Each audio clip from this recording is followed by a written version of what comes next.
and Jude wanted to make another little quick video here where we've driven about 100 miles, maybe not quite 100, about 80 miles from where we started, and there's no more forest now. We're in, this place is called Christmas Valley, which it's a massive valley, but there is nothing. A few farms and a few little, I guess you'd call them homesteads, but it's like a place where old campers go to die. Every little house has like 3 old campers from the 70s and 80s. But it's very pretty, a lot of high desert. I think this is kind of a desert plateau, but desolate.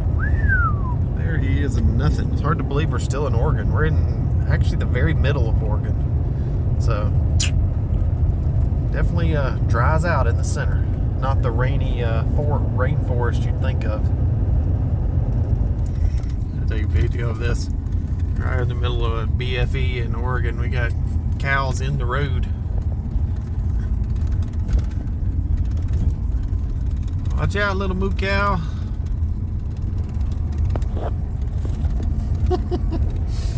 The middle of nowhere. I mean nowhere. Cool. Road to nowhere.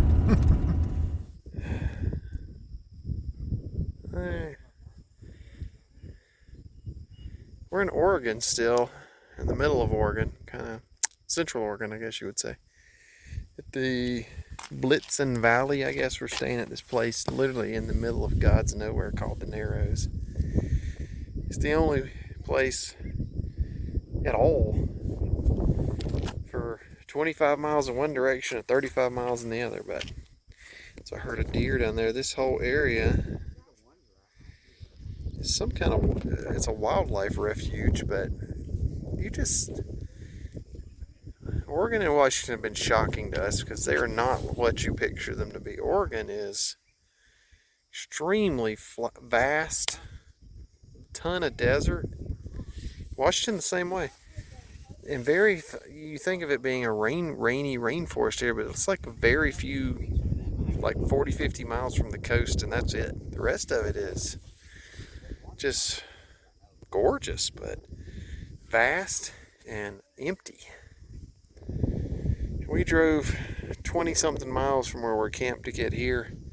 We didn't pass a single car in either direction. I mean, there is nothing out here for a long ways.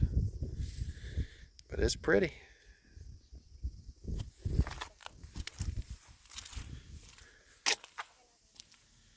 Be careful, baby. We stopped out here in the middle of the BLM land. You can see a long ways, gorgeous sunset, but we ran up on a herd of wild horses out here. A bunch of them, probably 20, 30 of them. They're all up on the hill there. A couple of babies. We decided to come out. There's a off-road loop that goes out through here through the wilderness, the Stern Mountain Wilderness Loop. We came out here to kind of scope it out. We're going to go drive it tomorrow. It's 30 something miles, so we wanted to see what it looked like. But the wild horses are pretty. We saw some deer, tons of rabbits. It is some beautiful country. You just would not picture this being Oregon. You really wouldn't. It's not what you expect to be out here. I'm expecting endless, massive forests, which there are a lot of that, but the whole center of the state is just beautiful rangeland. It's all BLM land too. Open to everyone. Sweet. See how close we can get to the wild horses here.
Ooh, peoples, we is way up here.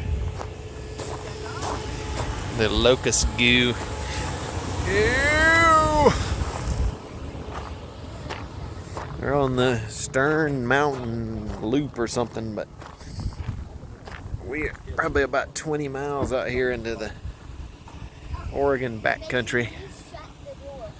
It's gorgeous. We're climbing though. I think we're somewhere right now around 8,000-ish feet. Let's see, look at this.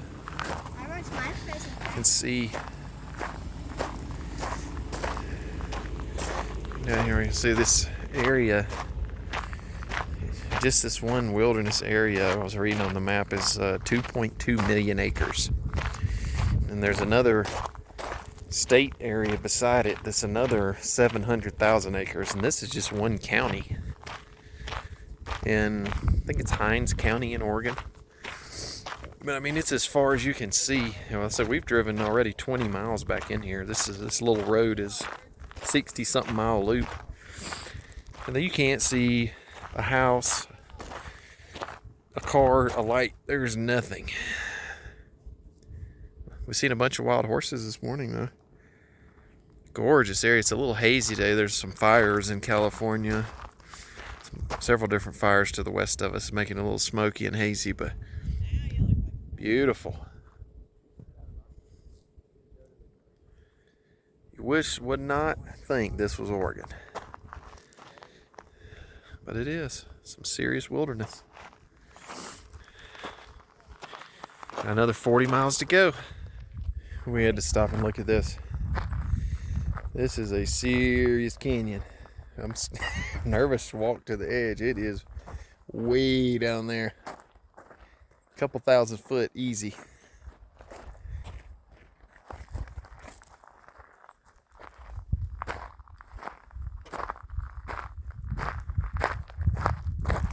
Don't get close to that edge, Juji.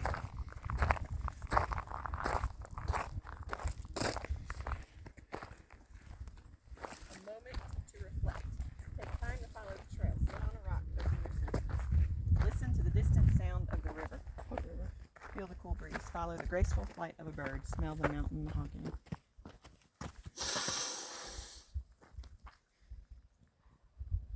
This is called Indian paintbrush. That's called mountain mahogany.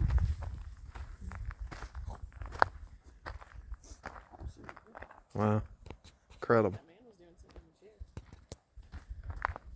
Just chill. So quiet.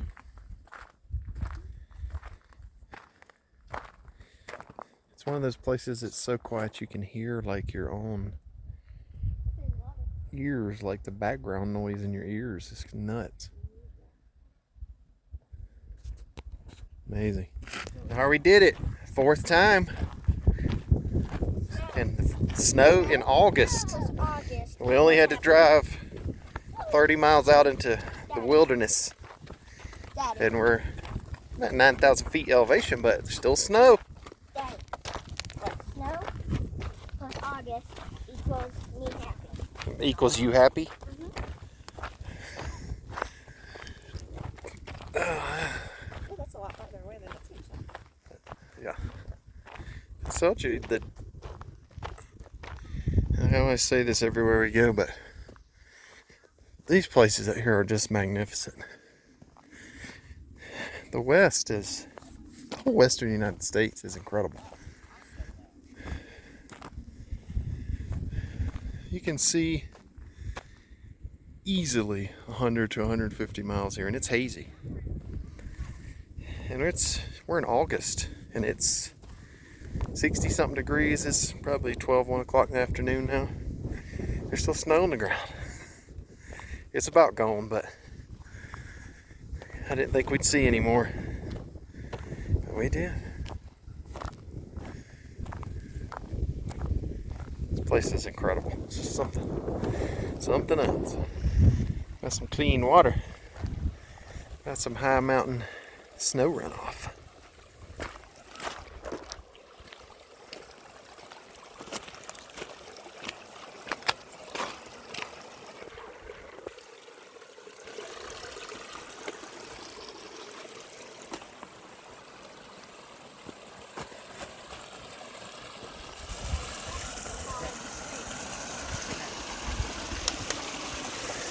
Snowball time. Snowballs in August, watch out.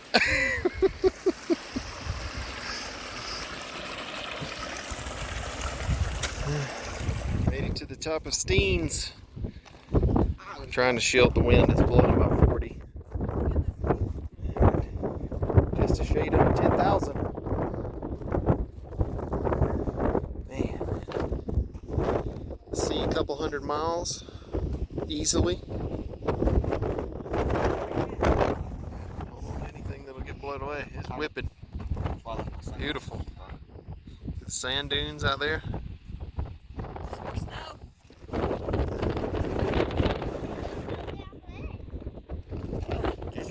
Whew, I'm out of breath. We hiked up here to the top. Not my Reservoir.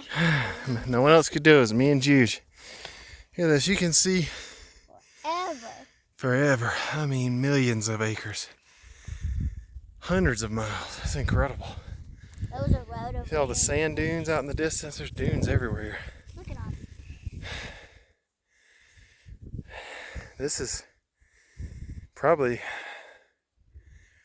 I don't know, Mount Evans in Colorado is a little higher than this.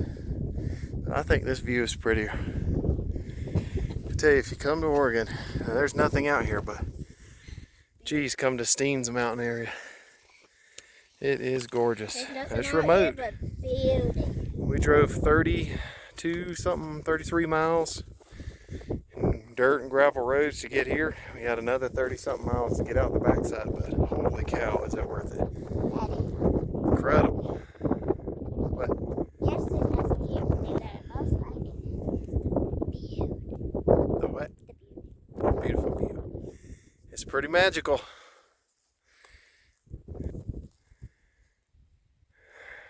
Got a little physics lesson here. So what happens when you go up 5,000 feet in elevation and where you started?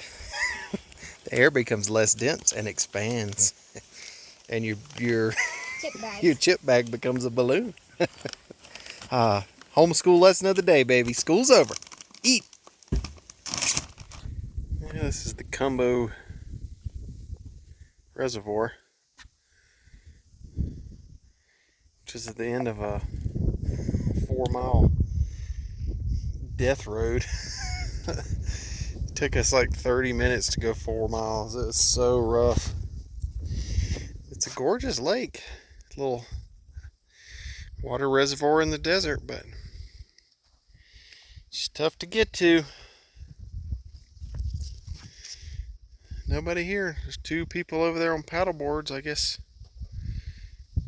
fishing, paddling around or whatever, but that's it. Empty other than that. It's hot down here though. It was in the 60s on top of that mountain where the snow was, and it's about 95 here. There's no humidity, so it doesn't feel that bad, but it's hot.